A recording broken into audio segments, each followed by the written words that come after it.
لا حول ولا قوة إلا بالله العلي العظيم أعوذ بالله من الشيطان الرجيم بسم الله الرحمن الرحيم الحمد لله رب العالمين والصلاة والسلام على سيد الأنبياء والمرسلين سيدنا ونبينا بالقاسم محمد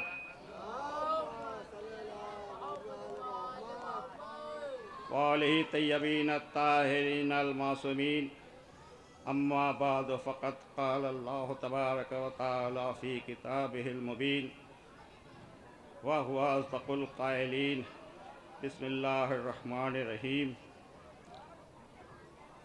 الحمد لله رب العالمين الصلاة والسلام على سيد الأنبياء والمرسلين بسم الله الرحمن الرحيم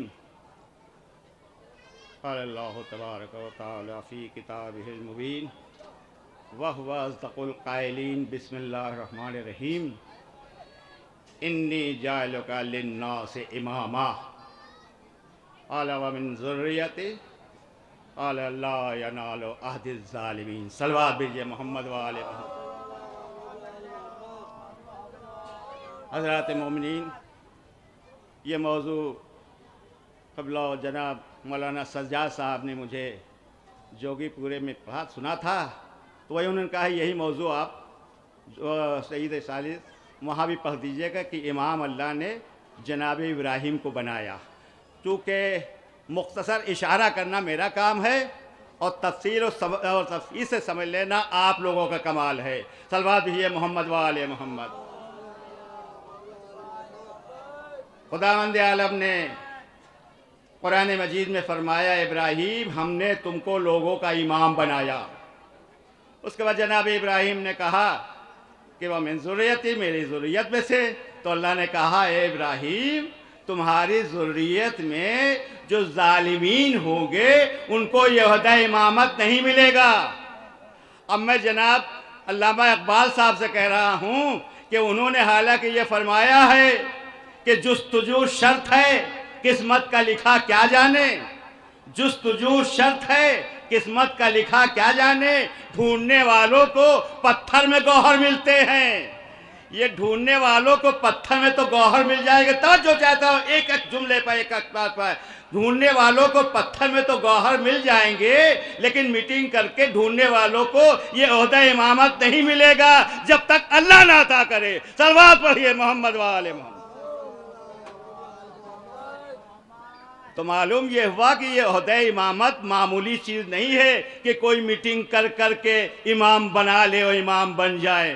بس مختصر کیا بتاؤں، مجھے وقت بہت قلیل ملا ہے، بس بہت کر کے 7:10 ہوا ہے حضور، 7:10 پر ہوا ہے۔ بس اس کا احترام کرتے ہوئے مجھے اس کا خیال ہے کہ ابھی ہمارے قبلہ و قبر اس کے بعد محترم مجلس پڑھیں گے، بس میرا اشارہ کرنا میرا کام ہے۔ اس کے بعد جناب میٹنگ کر کر کے جو امام بنا لیا ہے بہت مختصر، تو جب بنا لیا ہے تو اللہ بہت سے دنیا میں لوگ ہیں جنہوں نے ان کو بھی امام مان لیا ہے، جنہوں نے ان کو بھی امام مان لیا ہے، اور ایک لوگ فرقہ ہے 73 فرقوں میں کہ اس کو امام بناتا ہے جس کو اللہ نے امام بنایا ہے۔ صلوات پڑھیے محمد وآل محمد۔ اب میں کہوں گا کہ قبر میں جب منکر نکیر، جلدی بول رہا ہوں حضور، جب قبر میں منکر نکیر آئیں گے تو وہ بہت سے سوال کریں گے، اللہ کون ہے؟ امام کہا ہے اس کا تو مجھے تفسیر نہیں پڑھنا ہے۔ وہ منکر نکیر پوچھیں گے تمہارا اللہ کون ہے، تمہارا کتاب کون ہے، تمہارا ریویو کون ہے، اور تمہارا امام کون ہے، سب بتا دیں گے، سب بتا دیں گے۔ میرے اللہ ہے پروردگار، اور میری کتاب قرآن مجید ہے، میرا دین اسلام ہے، میرا نبی رسول اللہ ہے۔ اور جب امام کی باری آئے گی تو گاڑی پھنس جائے گی سب کے لیے۔ کوئی کہے گا امام شافعی رضی اللہ تعالیٰ عنہ، کوئی کہے گا امام ابو حنیفہ رضی اللہ تعالیٰ عنہ، کوئی کہے گا امام مالک رضی اللہ تعالیٰ عنہ، کوئی کہے گا امام حنبل رضی اللہ تعالیٰ۔ ہاں ایک فرقہ جب منکر نکیر آئے گے وہ کہے گا اے منکر نکیر تجھے نہیں معلوم میرا امام مولائے کائنات علی ابن ابی طالب ہے۔ صلوات پڑھیے محمد وآل محمد۔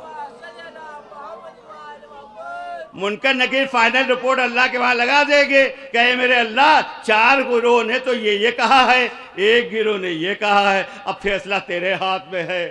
تو اللہ کہے گا یہ 4 امام جو بنے ہیں یہ کس نے ان کو بنایا اور کون یہ بنا؟ تو وہ میدان محشر میں تو میں ان سے پوچھوں گا، ہاں جس کو علی امام مان رہے ہیں ان سے لیے تو میں سمجھتی ہوں کہ ہاں جس کو میں نے امام بنایا ہے اسی کو وہ مان رہا ہے۔ اب سمجھ میں آیا کہ رسول اللہ نے فرمایا کہ ہماری امت کے 73 فرقے ہوں گے، ایک فرقہ جنتی ہوگا، نازی ہوگا، باقی سب ناری ہوں گے۔ یا رسول اللہ آپ بتا دیجئے کہ وہ کون سا فرقہ ہے، وہ کون سا گروہ ہے؟ تو رسول اللہ جب نہیں کہ وہی وہ فرقہ ہے جو مولائے کائنات علی ابن ابی طالب کو امام مان رہا ہے۔ صلوات پڑھیے محمد وآل محمد۔ باقی یہ دنیا ہے مان لیجئے۔ اب حضور والا یہ اللہ نے امام بھی علی کو بنایا، اللہ نے امام کو بھی سورہ یاسین میں ہے نا وہ مومنین کے امام علی سے مراد، تو اللہ نے علی کو ہی بنایا۔ اور باقی جو ہے جب اسلام مکمل ہو گیا میں کیا کروں؟ ایک عشرے کا 1 گھنٹے کا وقت میں فون لے کے بیٹھا ہوں، کتنا میں سمیٹوں؟ بہرحال پڑھنا ہے مجھے، یہ شہید ثالث نے مجھے وقت دیا ہے، یہ شہزادی فاطمہ زہرا نے مجھے دیا، جس کی محبت میں یہاں آیا ہوں انہوں نے میری محبت میرا دل دیکھ لیا اور مجھے یہ ذکر اہل بیت ذکر الہی کرنے کا شرف حاصل ہو گیا۔ صلوات پڑھیے محمد وآل محمد۔ اور مولا علی کا یہ بھی کہنا ہے، یہ نہ دیکھو کون کہہ رہا ہے، یہ دیکھو کیا کہہ رہا ہے، اچھا کہہ رہا لے لو، برا کہہ رہا چھوڑ دو۔ تو حضور والا صلوات پڑھیے محمد وآل محمد۔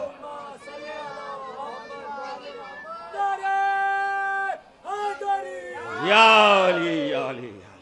اب اللہ نے سوچا کہ امام تو میں نے بنا دیا اور رسول اللہ کا آخری وقت ہو گیا، تو غدیر خم کے میدان میں جب پہنچے تو اللہ نے فرما دیا۔ ہم مسلمان کہتے ہیں قرآن میں دکھاؤ، قرآن میں دکھاؤ۔ ارے یہ خطیب، یہ اہل بیت عزادار کیا کیا تمہیں قرآن میں دکھائے؟ آؤ تو فرش عزا پر، آؤ تو محفل پر۔ یہ اظہر فیض آبادی دکھاتا ہے قرآن مجید میں کہاں کہاں اللہ نے کیا بنایا کیا ہے۔ غدیر قوم میں جب یہ قافلہ رسول پہنچا تو اللہ کے پر رسول اللہ پر وحی نازل ہوئی۔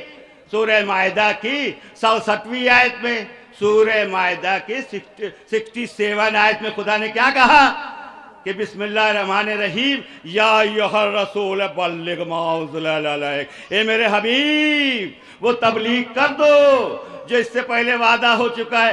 اگر آپ نے یہ تبلیغ نہ کی تو آپ کی 23 سالہ تبلیغ رسالت پائے تکمیل پر نہیں پہنچے گی، پائے تکمیل پر نہیں پہنچے۔ اور جب تم ولایت علی ولی اللہ کا اعلان کر دو گے تو آپ کی 23 سالہ تبلیغ قبول ہو جائے گی۔ صلوات پڑھیے محمد وآل محمد۔ اس آیے کریمہ پر میں تو ایک چھوٹا ذاکر ہوں، میں نہیں کہہ سکتا، لیکن حق بیانی کرنا حسینیت کی دلیل ہے۔ حق بیانی کرنا حسینیت کی دلیل ہے۔ بہت سے لوگ کہتے ہیں اگر یہ تبلیغ نہ کی تو آپ کی 23 سالہ تبلیغی رسالت بیکار ہو جائے گی۔ واٹ از دا بیکار؟ بیکار کیا ہو جائے گی؟ اللہ نے یہ کہا آپ کی 23 سالہ تبلیغی رسالت پائے تکمیل پر نہیں پہنچے گی۔ صلوات پڑھیے محمد وآل محمد۔ اب اللہ کے رسول نے کہا یا اللہ میں یہ تبلیغ کرنے کے لیے کچھ سوچ رہا ہوں۔ اللہ دل کی بات کو سمجھ جاتا ہے، کیا کیا پڑھو۔ پھر اللہ نے آگے کہا کیا؟ اے میرے حبیب گھبراؤ نہیں، اس کا مطلب رسول اللہ بھی جانتے تھے کہ یہ تبلیغ کرنے کے بعد کیا نتیجہ ہوگا، اللہ بھی جانتا تھا کہ کیا ہوگا۔ اب کیا ہوگا حضور والا؟ اللہ سمجھ گیا، پھر جبرائیل بھیجا، آگے فرمایا کہ جاؤ میرے جبرائیل کہہ دو میرے رسول سے کہ واللہ یعصمک من الناس، اے میرے حبیب اطمینان رکھو، لوگوں کے شر سے تمہیں میں محفوظ رکھوں۔ صلوات پڑھیے محمد والے۔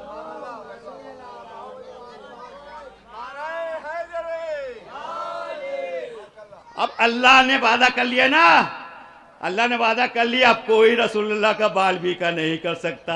اسی طرح سے ایک بات اور کر دوں حوصلہ افزائی کے لیے کہ عزاداروں کے بارے میں آج نماز روزہ حج اور عزاداری سے تقابل کیا جاتا ہے۔ کبھی ایک حشرہ ملے گا تو اس میں تفصیل سے بتاؤں گا اور واضح کر دوں گا کہ کس کی کیا فضیلت ہے۔ اسی عزاداری پر کر کے اس قوم کو بھلا توجہ چاہتا ہوں میں نے کیا کہ اللہ نے وعدہ کیا ہے کہ گھبراؤ نہیں، لوگوں کے شر سے تمہیں محفوظ رکھیں گے۔ اب عزاداروں کے بارے میں اللہ کیا کہ تو شہزادی فاطمہ زہرا کہہ رہے اس قوم کو بھلا کیا مٹائے گا زمانہ، اس قوم کو بھلا کیا مٹائے گا زمانہ، جس کے لیے رسول کی بیٹی دعا کرے۔ اس قوم کو بھلا کیا مٹائے گا زمانہ، جس کے لیے رسول کی بیٹی دعا کرے۔ تو یہ عزادار نہیں ختم ہو سکتے، چاہے جتنی بمباری کرو، چاہے جتنی گولہ باری کرو، نہ یہ عزاداری ختم ہوگی، نہ یہ عزادار ختم ہوگی، اس لیے کہ صدیقہ طاہرہ فاطمہ زہرا بنت رسول کی دعا ہے۔ صلوات پڑھیے محمد وآلِ محمد۔ اب حضور والا یہ ولایت کیا ہے، ہو گیا نا اعلان۔ جب اللہ کی طرف سے یہ حکم آ گیا تو اللہ کو رسول اللہ کو گارڈ کی بیکنگ مل گئی۔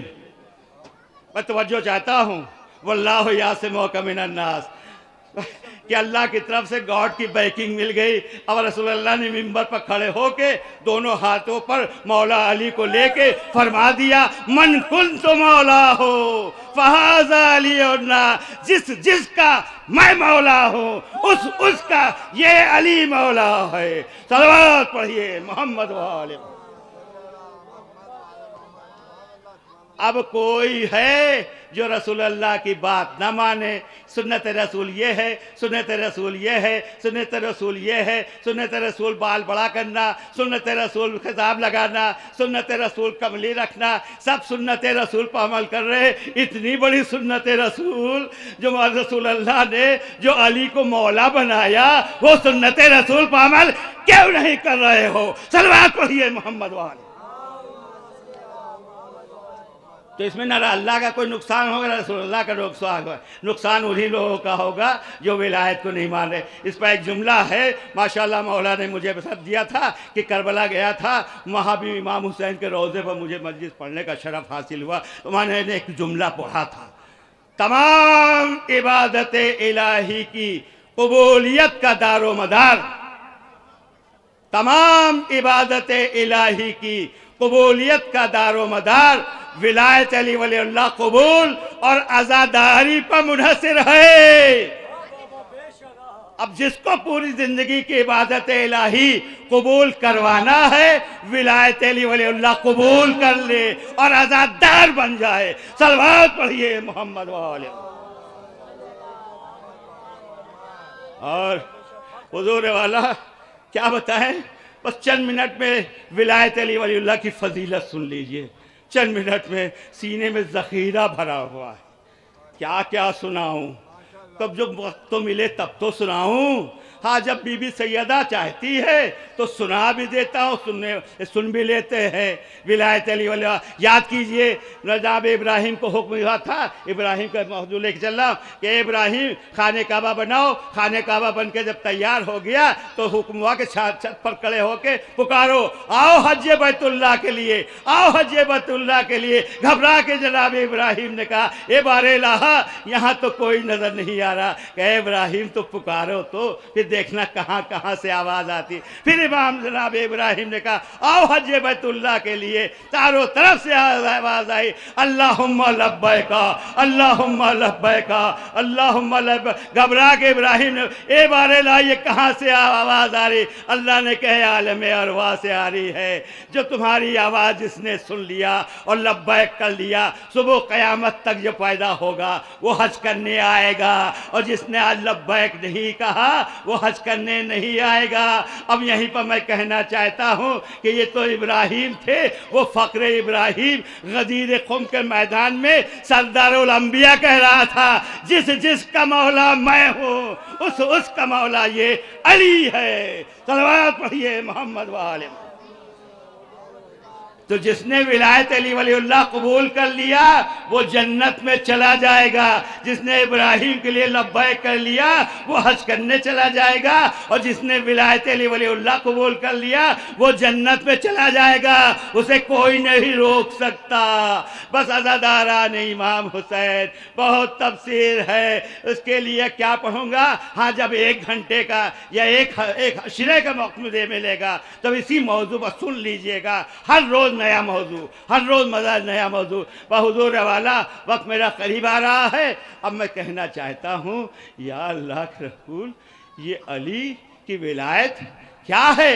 کہیں جناب یہ علی کی ولایت وہ ہے کہ جیسے انہوں نے کہا عالم ارواح میں جو اللہم لبیک کہہ دے گا، اسی طرح سے یہ ولایت علی ہے۔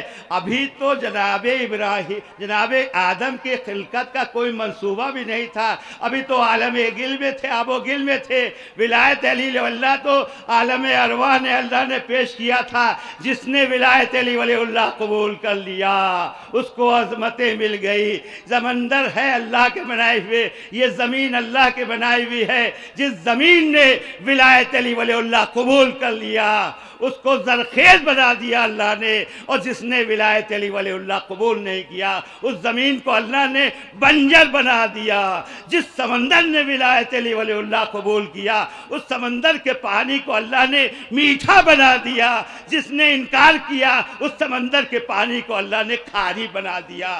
جس دریا نے ولایت علی ولی اللہ قبول کیا اس دریا کے پانی کو اللہ نے میٹھا بنا دیا، اور جس دریا کے پانی نے ولایت علی ولی اللہ قبول نہیں کیا اس دریا کے پانی کو اللہ نے کھاری نمکین بنا دیا۔ جن پھولوں نے ولایت علی ولی اللہ قبول کر لیا اس کی پھولوں کو عظمتیں مل گئی۔ گلاب کے پھول نے سب سے پہلے ولایت قبول کیا، اس کو پھولوں کا سردار بنا دیا۔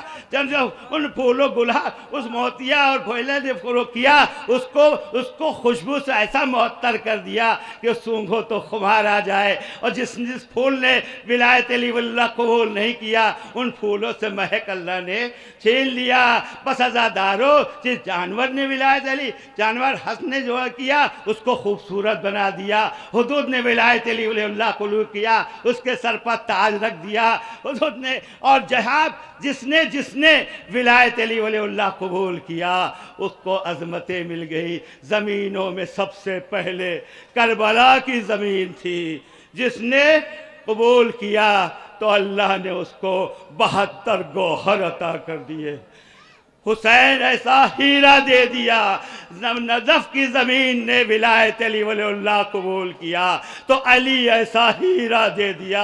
اسی طرح سے کاظمین اور یہ نجف اور تمام یہ عرب میں تمام جو زمینیں ولایت قبول کرتی گئی اس کو عظمتیں مل گئی۔ خانہ کعبہ کی زمین نے ولایت کو قبول کیا، اللہ نے اپنا گھر بنا دیا، اور گھر ہی نہیں بنا دیا بلکہ علی کا جچا خانہ بنا دیا۔ صلوات پڑھیے محمد والے محمد۔ اور حضور والا کربلا کو تو عظمت مل گئی، لیکن کربلا میں کیا ہو گیا؟ کربلا میں کیا ہو گیا؟ عزادارو آج یہ عزاداری کا صدقہ ہے، یہ شہید سالس آگرہ میں 4 دن کا پروگرام کب سے ہو رہا ہے، سید الناصر الملت یہ تمام کرتے چلے آ رہے ہیں۔ آپ لوگ ایک سورہ فاتحہ جو ہے جو ناصر الملت کے نام پڑھ دیجئے گا، اور جو بھی ہے شہید سالس کے نام، ان لوگوں کا جو ہے یہ پروگرام ہو رہا ہے، اس میں کون مدد کر رہا ہے؟ شہزادی فاطمہ زہرا کر مدد کر رہی ہے، شہید سالس مدد کر رہے ہیں۔ جیسے بی سیدہ نے مولا عباس کو اپنا بیٹا کہا تھا نا، تو مولا عباس کو باب المراد اور باب الہدا کا خطاب مل گیا۔ جناب فاطمہ زہرا نے شہید سالس کو اپنا بیٹا کہا تو ان کو مرتبہ اتنا مل گیا کہ یہاں سے جو منت مانگتا ہے وہ عطا ہوتا ہے۔ بس عزادارو وہ فاطمہ زہرا سلام اللہ علیہا جو حدیث کسا کی مرکز تھی، اس نے کیا خطا کی تھی، کیا ظلم کیا تھا، وقت نہیں رہا، میں کیا بیان کر سکتا ہوں؟ بس وہ چیز بیان کرتا ہوں، وہ نقطہ بیان کر رہا ہوں، بس 2 منٹ کے لیے آپ لوگ بس سن لیجیے۔ دیجئے کہ اب یہ کب ختم کریں گے؟ نہیں زیادہ وقت نہیں، مجھے جو حکم ہوا ہے وہ اسی کے حساب کے۔ کی سیدہ نے کیا خطا کی تھی؟ یہی خطا کی تھی کہ حق کے خلاف آواز اٹھایا تھا دربار خلافت میں، تو ان کے ساتھ یہ ظلم کیا گیا۔ لیکن یہ شہزادی آپ وہ صبر و ضبط کرتی رہی، صبر و ضبط کرتی رہی، اور لوگوں نے آپ کے دروازے پر آگ لگا دی اور جلتا ہوا دروازہ پکا دیا، اور وہ جلتے ہوئے دروازے نے پہلو زخم کیا کہ بازادارو میں کیا عرض کروں، جتنا رونا رو لیجئے۔ اے شہزادی فاطمہ زہرا، آپ نے کتنا ضبط و صبر کیا، یہ کیا وجہ تھی؟ جناب عالی صبح سے آپ 4 دن سے سن رہے ہیں کہ شہزادی فاطمہ زہرا کا پہلو زخمی، اور انہوں نے وصیت کی تھی کہ اے ابو الحسن غسل اپنے ہاتھ سے دیجئے گا، اور وہی ہوا، بس ختم کیا، بس ختم کیا۔ آج کی مجلس کا ماحصل سن لیجئے، آج کی مجلس کا ماحصل سن لیجئے۔ جناب امیر المومنین نے غسل دینا شروع کیا، ایک مرتبہ ہاتھ وہ زخموں پہلو پر گیا اور وہ ٹوٹی ہوئی پسلی پر انگلی گئی، ایک مرتبہ چیخ مار کے روئے، چیخ مار کے روئے۔ اے مولا آپ کبھی اتنا چیخ مار کے نہیں روئے۔ جبکہ جناب سلمان فارسی نے پوچھ لیا تو وہ انہوں نے کیا بتایا؟ ذاکرین یہ بیان کرتے ہیں کہ پہلو زخمی دیکھ کے چیخ مار کے رو گئے، لیکن اسی کے ساتھ ٹھیک ہے اس میں ایک حقیقت اور اضافہ کر دو کہ جیسے ہم اور آپ کی زوجہ ہم سے شوہر سے اپنی تکلیف دکھ بیان کرتی ہے، میری زوجہ بھی کہتی ہے میرے گھٹنے میں بہت درد ہوتی ہے، میں شوہر بیوی سے کہتا ہے کہ یہ دکھ ہو گیا ہے، یہ تکلیف ہو گئی، لیکن بس جناب علی مولائے کائنات فاتح خیبر چیخ مار کے کیوں رویا بتائیے اظہر حسین؟ اس لیے چیخ مار کے رو گئے، اے شہزادی، اے مادر حسین، اتنا بڑا عذاب اور آپ نے ہم کو کبھی نہیں بتایا، اب جب نہیں میں شہزادی فاطمہ سے دریافت کروں، اے شہزادی اتنا بڑا عذاب، یہ پہلو زخمی ہوا، آپ نے پیرن کیوں نہیں بتایا؟ عجب نہیں شہزادی فاطمہ زہرا فرمائے، اے خطیب میں جانتی ہوں کہ ابو الحسن زخموں سے اتنا چور چور ہو چکے ہیں، میں بھی اپنے زخم کی بتاؤں گی تو ان کے زخموں پر اور اضافہ ہو جائے گا۔ وَسْيَعْلَمُ الَّذِينَ ظَلَمُوا أَيَّ منقلب ینقلبون علی لعنۃ اللہ علی القوم الظالمین۔ بارہا یہ جتنے لوگ زائرین یہ شہید ثالث پہ آئے ہیں، بی بی سیدہ ان سب کی حاضری کو قبول فرما۔ اے صاحب صالح آپ جو بھی منت مانے سبھی زائرین کی منت اور ان کی تمنا کو پوری فرما، اور یہ جتنے لوگ آئے ہیں ان کی حاجت کو قبول فرما۔ اے شہزادی آپ نے کہا تھا کہ ہمارے لال کے غم میں روئے گا کون؟ یہ جتنے بھی آپ کے راہ میں رو رہے ہیں ان کے آنسوؤں کو اپنے پاک اور پاکیزہ رومال میں قبول فرمائیے۔ اے امام زمانہ عجل اللہ تعالی فرجہ کہ آپ توفیق دیجئے، ان تمام عزاداروں کو توفیق دیجئے کہ ہم لوگ وہی عمل کریں جو عمل آپ کو پسند ہے، اور سب سے بہترین دعا یہ ہے کہ جلد سے جلد ظہور فرمائیے۔ وصدق اللہ العلی العظیم۔